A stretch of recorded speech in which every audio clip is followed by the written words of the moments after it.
This is the inside story of a £6 billion gamble. The building of the biggest passenger plane the world has ever seen. This aircraft cannot be a failure.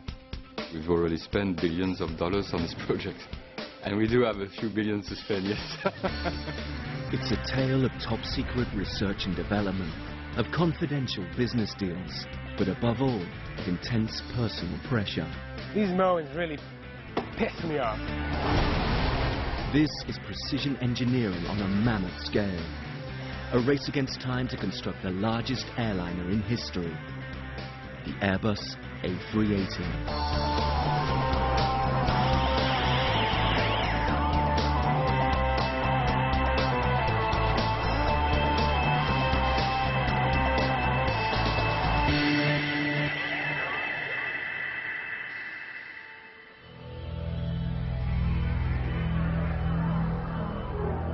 You're looking at what Airbus hope is the future of aviation, about to be assembled for the very first time.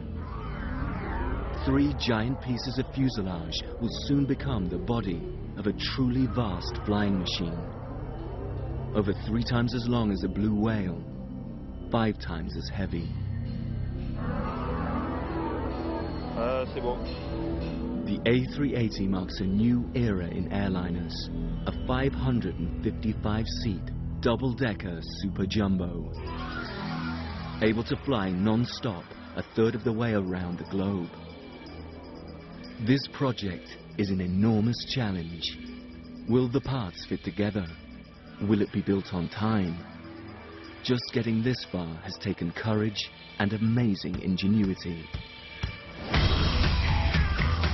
Over 10 years in the making, the dream is of a new kind of plane built in an extraordinary way. All over the world, massive new factories are building parts for the new machine.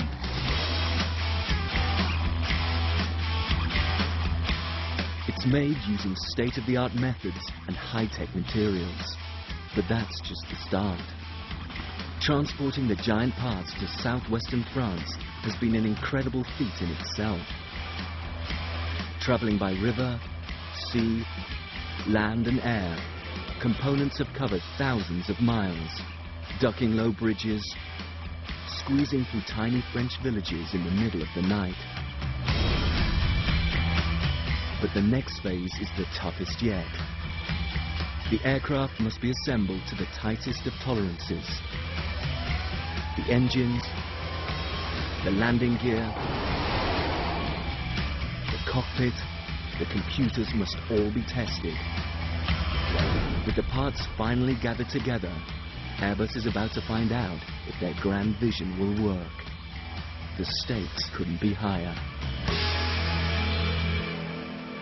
When you invest $10.7 billion on building what we're pronouncing to be the flagship of the 21st century, you can't fail.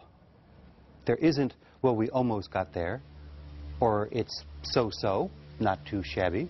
No, either it's going to be that flagship of the 21st century, or it's going to be a disaster. Here in Toulouse, southwestern France, the company will find out if their huge gamble pays off.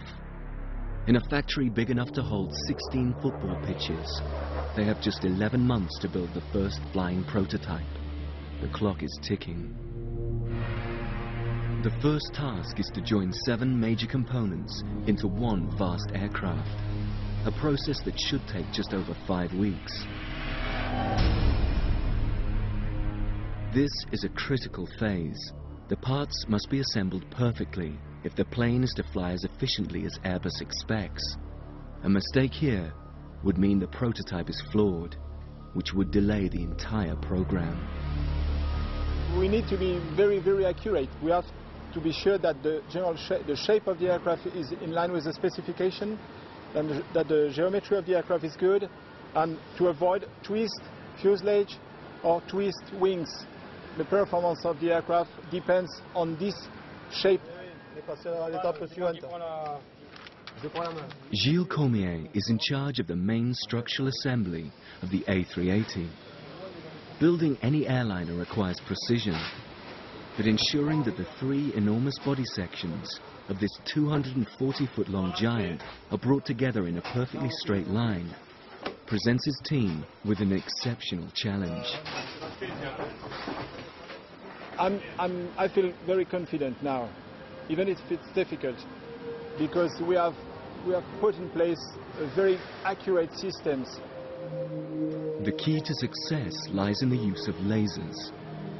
As invisible beams scan the sections of fuselage, they are reflected by mirrors mounted on the approaching components. From this reflected light, a computer can work out the exact relative positions of the parts, ensuring perfect alignment. Once positioned, the fuselage shells are brought together very, very slowly. Pascal Belloc de Zeus uses a remote control panel to maneuver the sections. Each turn on the dial brings the massive parts a tenth of an inch closer together, moved by huge mobile pillars supporting the shells. On the left, a part made in Germany. On the right, one made in France. This is the last stage of a 1,200-mile journey.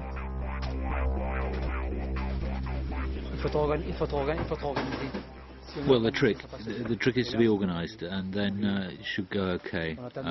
We're in good shape, I think, to start the joining of the fuselage now. The clearance is so tight that metal shoehorns are needed to ease one shell over the other. Speeded up, this is the biggest airliner ever coming together at last. Just as planned, the sections fit together perfectly. The overlap is just 6 inches wide, and 10,000 rivets will soon hold the French and German-built parts together forever. For some, the sleepless nights are over. But even as engineers celebrate an important milestone, the pressure mounts on the sales team.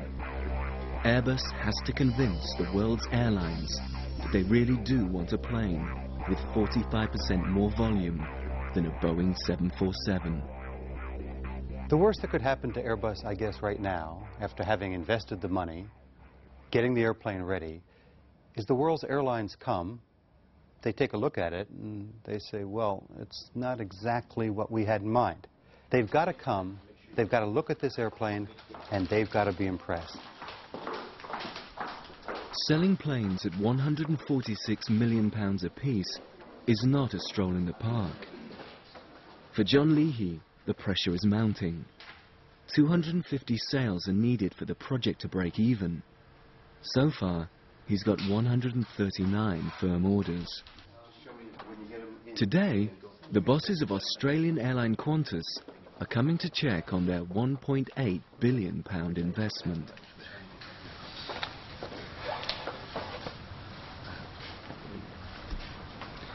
We're going to go out and greet them?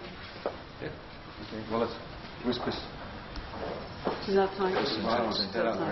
Are they going to get about a 10-minute warning or something on the bus? It has to go smoothly. Well, this is one of our best customers, one of our bigger customers now for the 380 program, and we want to make sure that they're happy, that they get the answers from us that they want, and they go away with a good impression. You can imagine what would happen if they came here and said, oh my heavens, the A380 isn't what we thought it would be. In front of their entire board, that could be devastating. After a presentation, the group will visit a showroom mock-up at the aircraft interior.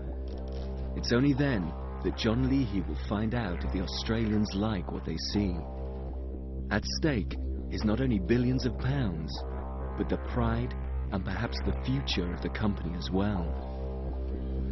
It's going to be a long day.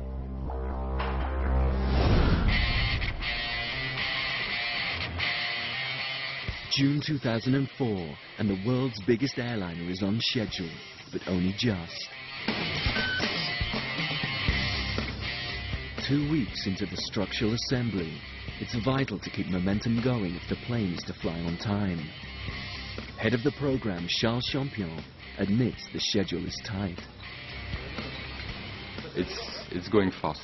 It's going fast. It's like a race, huh? It's like a